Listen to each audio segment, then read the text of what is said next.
BNB, aset kripto andalan dari Binance, baru saja mencetak sejarah, mencapai all-time high, ATH, di angka $1.000, sebuah pencapaian yang memicu pertanyaan besar.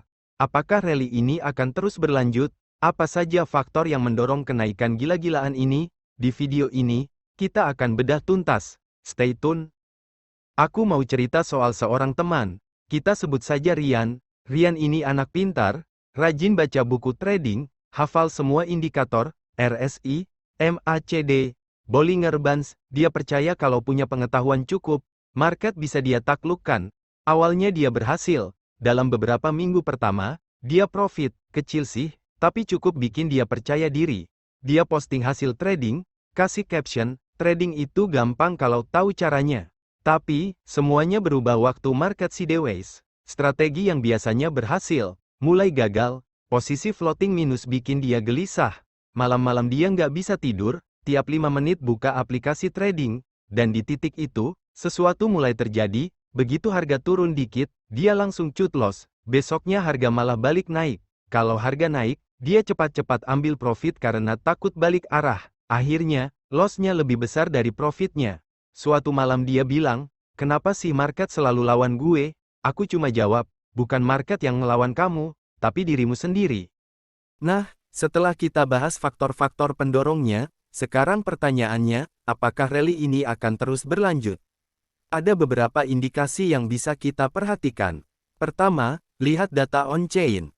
Indikator on-chain menunjukkan adanya peningkatan aktivitas pengguna di Binance Smart Chain.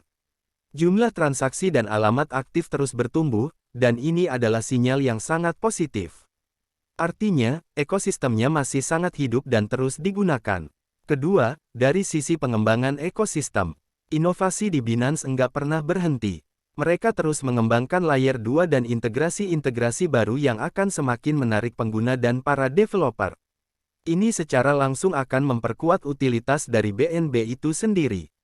Dan yang terakhir, sentimen pasar yang bullish.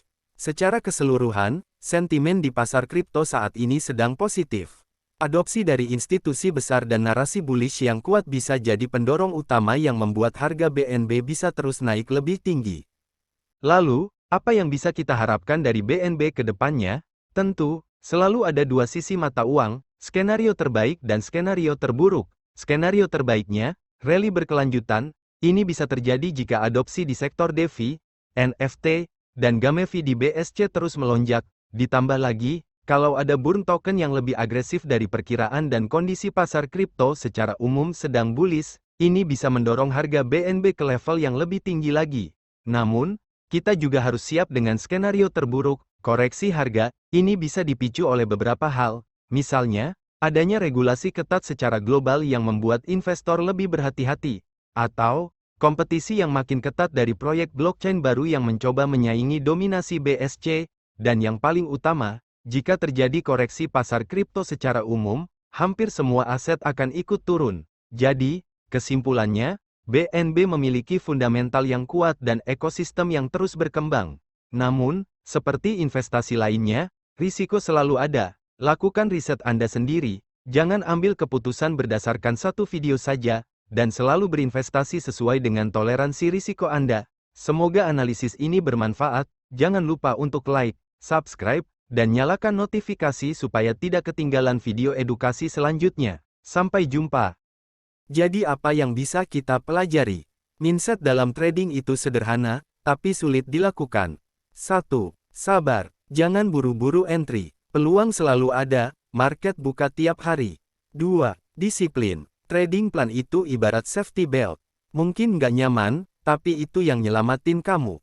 3. Tenang. Kalau panik, kamu trading pakai emosi, bukan pakai logika. Strategi tanpa psikologi sama dengan sia-sia. Tapi psikologi yang kuat, bahkan dengan strategi sederhana, bisa bikin kamu konsisten.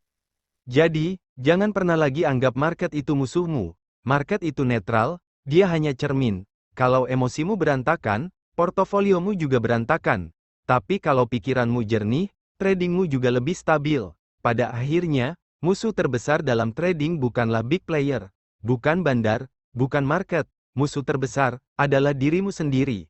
Dan kalau kamu bisa mengalahkan dirimu sendiri, market akan terasa jauh lebih mudah.